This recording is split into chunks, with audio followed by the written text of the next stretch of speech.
So this is the first, if the walls had ears, the first of many, I hope. Thanks for believing. The whole night is about that, when you believe. This is the first of many, I hope. We could call it a live radio broadcast. It's not live, but it's pre-recorded for The Open Door, if you're aware of that programme. So if you're saying anything naughty, it'll be on the radio.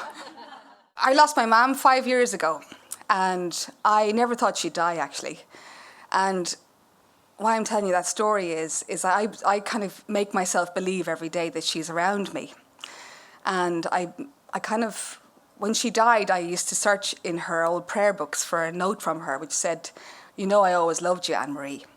And I'm still searching for that note. I go into her prayer books and her cookery books and her handbags. I still can't find anything. When you believe in something, you have confidence in it, you know? When you believe in something, you have this faith in it. When you believe, you have conviction, even in the absence of proof. Now, when I saw the theme of this talk, I will try to go down the typical, when you believe, you can do anything route. And, you know, it's good for some people, but it just didn't work for me. Life is shit. Clients come to us for many reasons and have many different stories, all or most of which strengthen our argument that life is shit. I'll be saying that a lot. I swore I wouldn't curse, that's gone, isn't it? However, often their own internalisation or interpretation of that is I am shit. And clients come to us for many reasons with many different stories, and one thing we are sure of is they are not shit. I seen a friend's post on Facebook the other day, and he said, "When did my life be celebrating Remembering the Green Bin Day?" And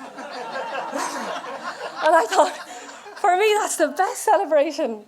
Or if I change that and reword it a little bit differently, in our house, it's a big lose if my husband forgets bin day.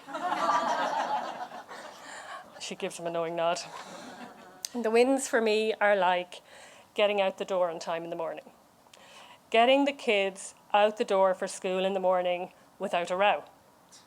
Getting out the door in the morning without a row and still smiling while being on time. We left the house at 8:51 a.m. last Wednesday morning. My daughter said, "It's your best day, Mommy, isn't it?" One of the people who was trained at that time was a young man called Raymond. He was 33 years of age, he was married to Bridge, and he had 4 beautiful children. The youngest he barely knew. She was about 6 months old. And at the end of the first year and a half, Raymond trained to lead the programme himself, and I had to come to Dublin for some surgery. And on a certain Tuesday morning, I awakened to the news that a murder had happened in Ardoyne the night before, and that a young man had been killed on his way back from a prayer meeting. And there were no names given, but I instinctively knew that it was Raymond. One night, our own house was attacked. There were 3 of us sisters living in it, and the door was beaten in, and we were terrified. It was a terrifying experience, and just suffice it to say that, again, it was the people of Ardoyne who came up and sat with us at night time and took away our fear and the fear of a repeat. I'm a father and a husband, and I work in a warehouse, and I used to work with Anne-Marie in Midlands 103, and before that I used to work in construction. But I suppose the thing that defines me now is, and it's a very personal thing, is I'm a recovering addict. And I suppose when people say addict, they might think that I'm probably had needles hanging out in my arms years ago, and now I have a groovy haircut and I'm an artist. I'd like to be an artist, but I'm a father and a husband, a father to 3 girls. And so I started in September, and, you know, it's sad. I feel quite, I'm looking at the glittery lights here, you know. I'll keep looking at them because it's a bit emotional for me to say it, but I got lost early. And once you're not able to speak from an early 1990s family in Longford, if you're not able to speak to each other, you're fucked. You're in big, big trouble. Do you know? Is everything all right? Yeah. How's the college going? Grand. College started in September. I could have left it in October. My addiction early on at 19 I had 10p Christmas week because I'd gambled all my money. I never had any money. I gambled it and I took drugs and I drank and I hated smoking, but I took loads of coke, Didn't like smoking though. My anxiety led me to having a drink, but then suddenly my anxiety was gone. And that was my gateway into addiction, that was, my addiction loved that. Have a few. This is how you... But my girlfriend, who turned into my wife, I had 10 pints of me when I went up and gave her a kiss for her 21st. That's where I was at, but I just couldn't fucking go up and give her a kiss in the cheek. I just couldn't do it. Am I lucky man to be here? Yeah. What do I believe in? I believe in myself. When I believe the world is in the palm of my hand, I am a goddess. Injustice will not stand, and I'm not modest.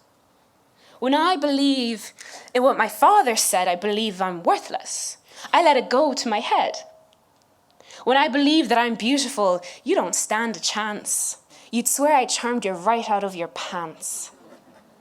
When I believe in my depression, the world becomes bleak. I only see muted blues and greys. I become a church mouse, little and meek. Pam Clinton mentioned her dad earlier. I'm going to mention my dad now. My dad loves Eddie Brennan. What? So does Olive Leash, yes, of course. He always called him the great Eddie Brennan. It was never Eddie or Mr. Brennan. It was always the great Eddie Brennan. And when he scored a goal, he would be so passionate. It would go on for weeks and months and years. But I don't need to really introduce Eddie. Eddie's well known in many circles, especially because he stopped the drought. As a player, I struggled for a while because you kind of have this perception of what is life and conformity and all that kind of stuff and wanting to fit in. There would have been definitely a lack of confidence, and people even look at it and go, how can you have a lack of confidence if you're talking on the Sunday game or you're going in front of people and stuff like that? My brother was teaching in Callan and he just put me in contact with him, and I spoke with Brother Damien and he just kind of said two things to me. He says, you're not getting the most out of yourself.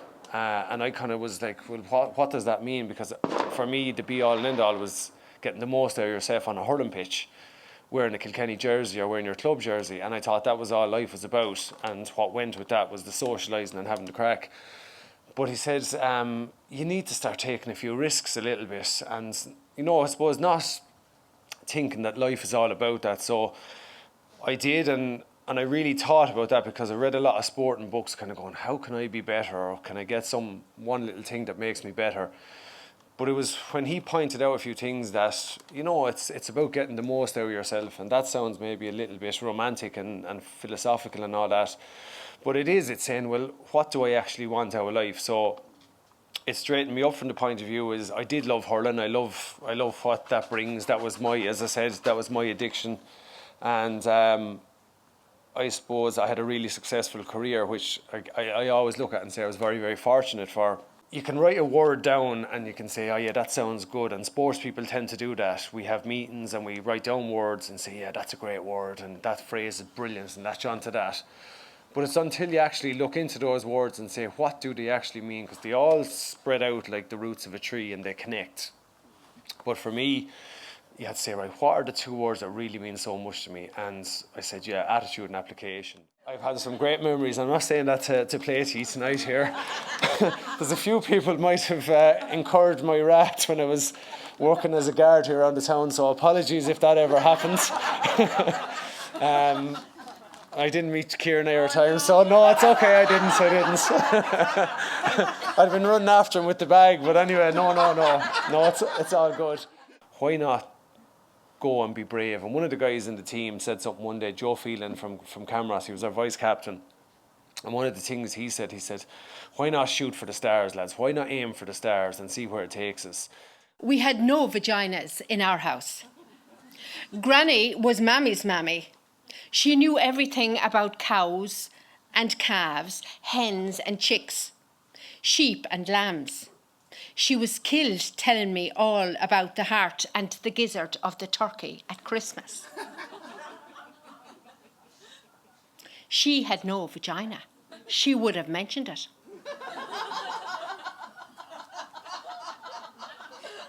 My mother had her own bakery and shop, but no vagina.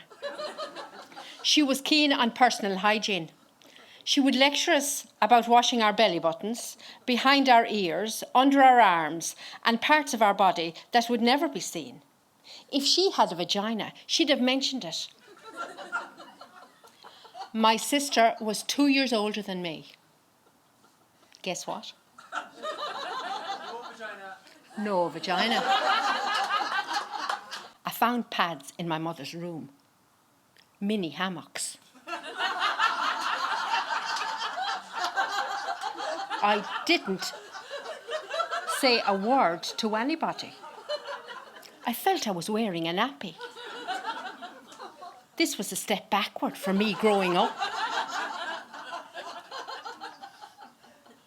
I pulled my knickers up all over the pad and tried to forget about it, because it was down there, wasn't it?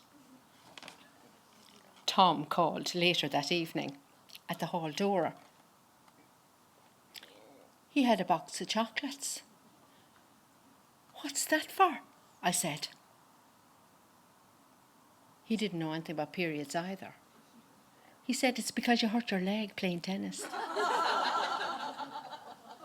I said thank you very quickly. I was so embarrassed, I closed the door in his face. I knew babies came out of mammy's tummies, but I didn't know how the babies got in there. I had a fair idea it had something to do with Father Kennedy.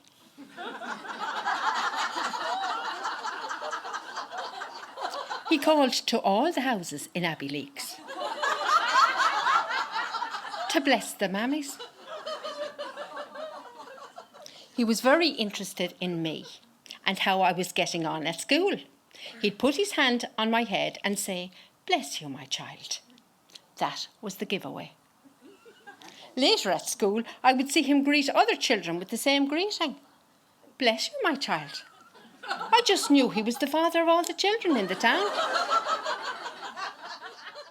You'd say, how would anybody let her go into a school and talk to 12-year-old girls and boys about the changes that had place from childhood into adulthood? But because I had such an extraordinary interest in this subject from a very early age, I am very happy to go in. And I started 20 years ago by doing it in schools, teaching teachers to teach this subject to their pupils, thinking I would have one visit or two visits to the school. And here I am, 20 years later, still at the age of 64, continuing to visit schools, and each year I get more schools. My father was an alcoholic. He drank vodka, drank a litre a day, every day, for 18 years straight. He stopped living with us in about 2014. My mother couldn't take it anymore. He lied to us. He sold our drink for money. Seems weird now for a long time. I didn't think much of it. When you're a kid, you believe everything in your life is normal. As I got older, I started to think, this isn't right. The arguments, mum crying at night, he's real drunk, she's really sad. When he went into rehab, I really believed he was going to get better, but he didn't. But so many of the things you believe in when you're a kid let you down. The certainty that child has, the certainty that I had when I used to go camping in the woods with him. When I used to go to work with him, that certainty, that belief had to end. And when something like that happens, you have so many unanswered questions. If I had my dad here, I'd like to ask him why. Why, when you had such a loving wife, 15 years of marriage, me, Matt, 2 loving sons, family support, friends, a mother, why did you destroy it all for drink?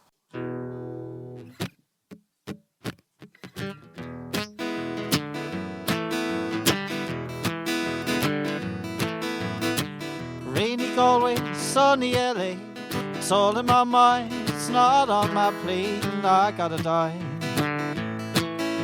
I gotta die. Give me something to work for, come rain, hail or shine. Been taking it easy, but I find that it's rough. Got no money to pay for all that usual stuff. No, I ain't gotta die. No, I ain't gotta die. There's a time and a place and so much space to toe the line. Could this be the measure of me and the whole of you? I wanna get lost inside, hit that perfect groove before it all comes true. Get the measure of who we are.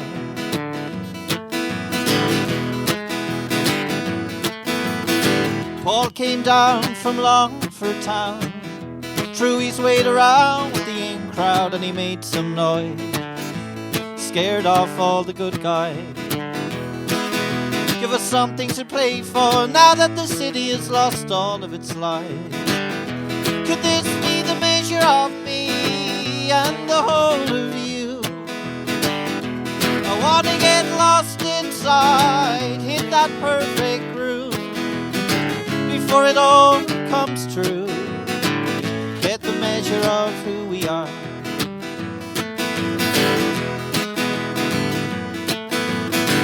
First boogaloo, now country too. Won't be long till I'm loving you all over again. Yeah, just like way back then.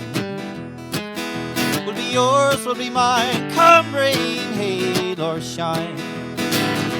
Could this be the measure of me and the whole of you? I want to get lost inside, hit that perfect groove before it all comes true. Get the measure of who we are. Could this be the measure of me and the whole of you?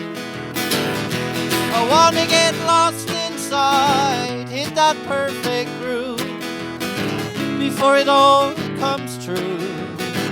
Get the measure of who we are. Get the measure of who we are.